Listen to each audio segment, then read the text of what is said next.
Hey, what's up YouTube? In this video, I'll be showing you how to make your very own hanging wooden cliff house. If you enjoy this tutorial, please do remember to hit that like button as it really helps me and the channel out very much. First of all, ladies and gentlemen, we are going to have to find a cliff with an overhang, preferably with an overhang. We can work around it, and the way that one would do this is by finding an area like this one and taking whatever materials that the cliff may be made out of. So in this case it is mainly dirt and snowy grass and a little bit of stone as well, and you can extend out the side of the cliff until you do eventually create something that should look like this. Here are all of the materials that we are going to be using throughout the build. Please do make sure that you have access to all those materials and enough of them as well. So now that we have all of our stuff,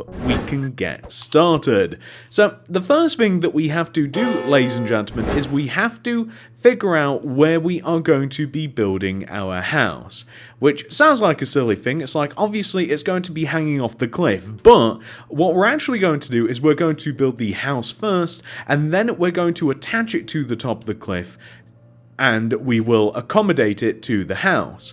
So I want you to pick a spot somewhere below the overhanging cliff, and it's got to be a few rows off the ground as well. So the start of the house has to be, I'd recommend just a few rows off the ground is alright. So like 1, 2, 3, 4, maybe even 5 rows off the ground, right? So on top of this, I'm going to place my house, and we have to be a sizable difference away from the cliff, and I don't think that the house is actually going to clip into it, but I will move it just a couple of rows outwards, and I'm going to begin by placing a spruce plank. Now, the spruce plank I'm then going to extend to the left using spruce stairs, and I want to place 5. 1, 2, 3, 4, 5.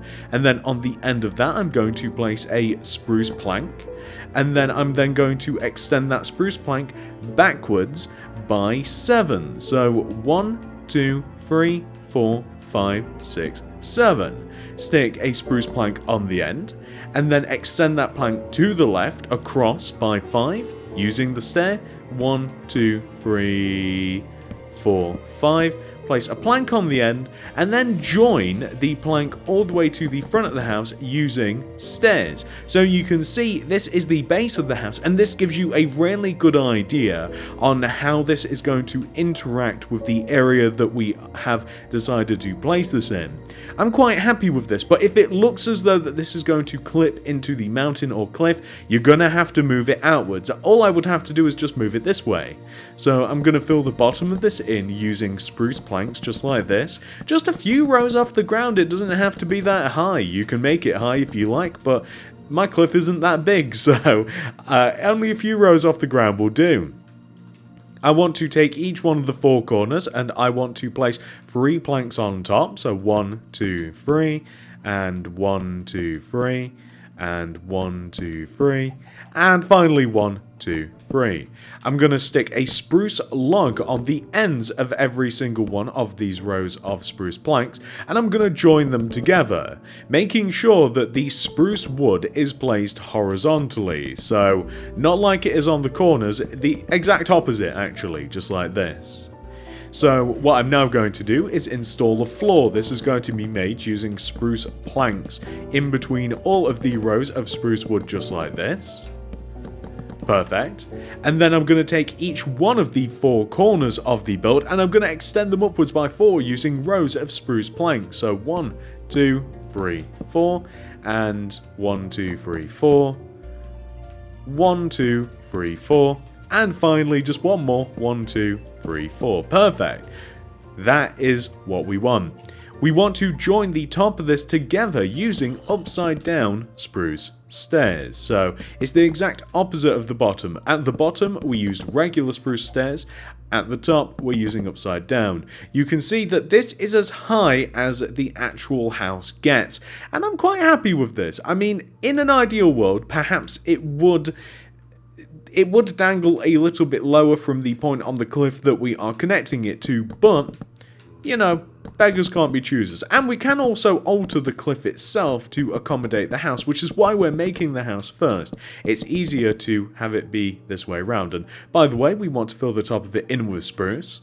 In addition to this, we want to use spruce logs, and we want to place rows of spruce logs inside the corners of the spruce planks on the outside. So we want to have something which should look like this, right? So it's almost as if we're placing a box in a box. They want to persist all the way through from the floor all the way up to the ceiling of the kind of like spruce wood cage that we are making for ourselves, I suppose.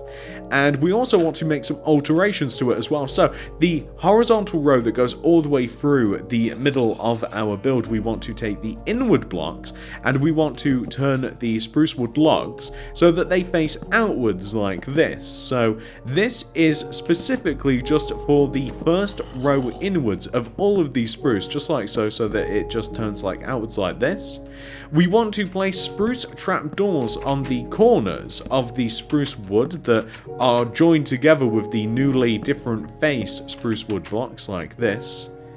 So just to kind of like, what it does, it just kind of like breaks up the materials that we have used for the house. I know that we've pretty much just used spruce and spruce, but it kind of just, it adds a little something different. And we are going to, I'm going to add buttons, specifically stone, on the outer facing spruce wood, just so that they stand out a little bit, because otherwise they don't really. So there we go, it just looks kind of cool that way. We want to add glass to the entire of the build, so the glass is going to be placed basically on the outer part of the empty space that is created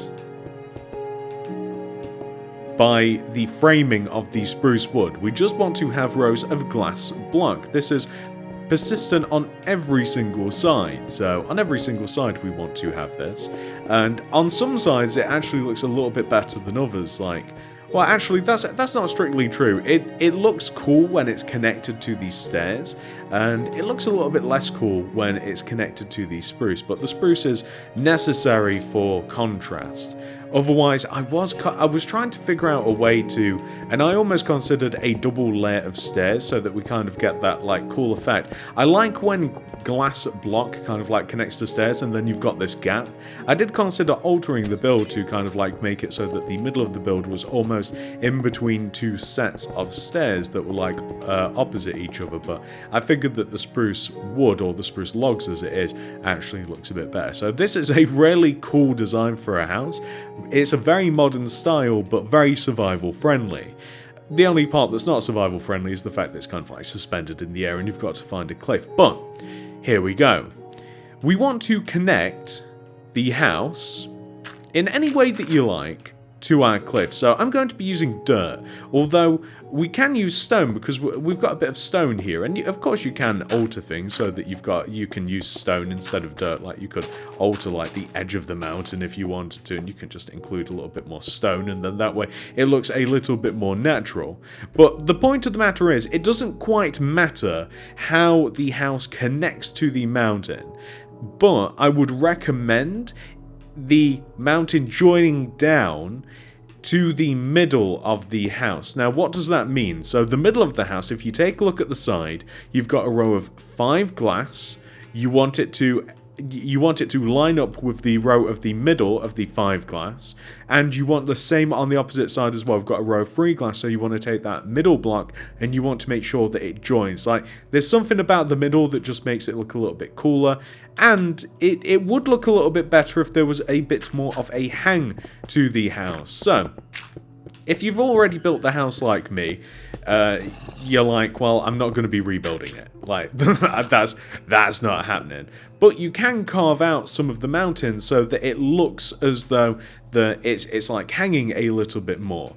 We could even do the same up here. So like we could artificially build up the side of the mountain here. So we could make this peak almost a little bit higher. So here, for instance, like we could make this a little bit higher, just like this, and we can make it hang off of it a bit more, if you understand my meaning. So I'm sure that you guys do. I think that it's a fairly obvious concept, but that way it looks as though it hangs a little bit more. The mountain looks atrocious, I will give you that. Like, this just looks a little bit silly, but you get the idea, right? Like, now it looks as though it hangs a little bit more, which is part of the charm of the build. Like, it's kind of just like hanging on by this loose thread of solid stone. I guess it's not a loose thread if it's made out of stone, but you guys get the idea. So you're going to want to like mess about with it until you're quite happy. But we want to be able to enter the house via this row here. So like this row of stone, I'm going to place ladders, although we don't really need them on those parts, do we? So we want to be able to get in and out of the house via the ladders, just like this, climb up onto our mountain, and however we get up here, that's kind of like up to you. We want to be able to get into the house, so we've got this row of stone here. We're going to have it extend throughout the entire of the house, which is also why it's important to have it extend through the middle part so that we're not like taking up unnecessary room. We want to place ladders on the parts that we're climbing. I'd recommend that for the first room, have the ladders be on one side of, have the ladders placed on one side of the stone, and then for the second room, have them placed on the opposite side. And I'll probably have to clean up the mountain. I'll probably do that off recording because it will take a long time. But this is the house, ladies and gentlemen. All that is left to do is for us to fill it in, essentially. It's for us to decorate the inside of it, and I'm going to do that for you. I'm going to mess about with the mountain that is just above, and then I'll show you what it looks like. Just between me and you, I actually forgot two minor little details that will make the house look a little bit better. So before I actually show you the inside, which has now been made, there are two things that you may want to add to your house. So on the front and the back of the house, the shorter sides, I'd recommend adding some spruce fence in between the glass and the actual spruce wood. I think that adds like just a nice texture to the house. You can do this all the way around, however on the sides, I like the idea of having a couple of lanterns suspended on the middle sections of the house, just for a little bit of light. But there's absolutely no reason why you couldn't also have the same effect using your fence if you wanted to. It may even look better. You'll have to just kind of experiment around a little bit and see which one you would prefer, but that's what the house should look like. So this, ladies and gentlemen, is what the house should look like once it has been 100% fully completed. As you can see, I have decorated the inside of the house, but I have also I've changed the way that we get into the house a little bit. It still looks weird, and I think that that is because it's so very clearly man-made. Like, if this was a higher cliff and I was able just to extend a row of stone just from underneath it directly to the house, then it would look a little bit less man-made, but unfortunately I only have small cliffs around me, so I just had to deal with it. So, you guys know the drill. The way that we get into the house is that we've got to climb up this cliff however we want to do it, whether we want to do it by car, by plane, by boat, and we eventually get to drop into the top of the house. So we can use this ladder right here, which is the most convenient way, or we can kind of just drop in. And inside the house, the first level, we have a little enchantment library here, we have a furnace, crafting table, lanterns, we have a good amount of storage, we have a crafting table, anvil, and we have another lantern as well, just for some decoration to keep this nice and bright and light. And if we drop into the lower part of the house, we have a brewing area, we have all of the furnaces, we have a nice gold set of armor, we have all of our crafting stuff, we have an ender chest, and also a bed. What more could you want? And that's it, ladies and gentlemen. I do hope that you guys enjoyed this tutorial. If you did, please do remember to hit that like button, as it really helps me and the channel out very much. If you're new around here, please do consider subscribing and clicking the little bell next to the subscription button. That'll ensure that you get all my videos sent directly to your sub box. And if you do want to make anything else by me, check out the card system and the description below for more. Thank you so much for watching. I love you all very much, and I'll see you guys in the next one. Goodbye.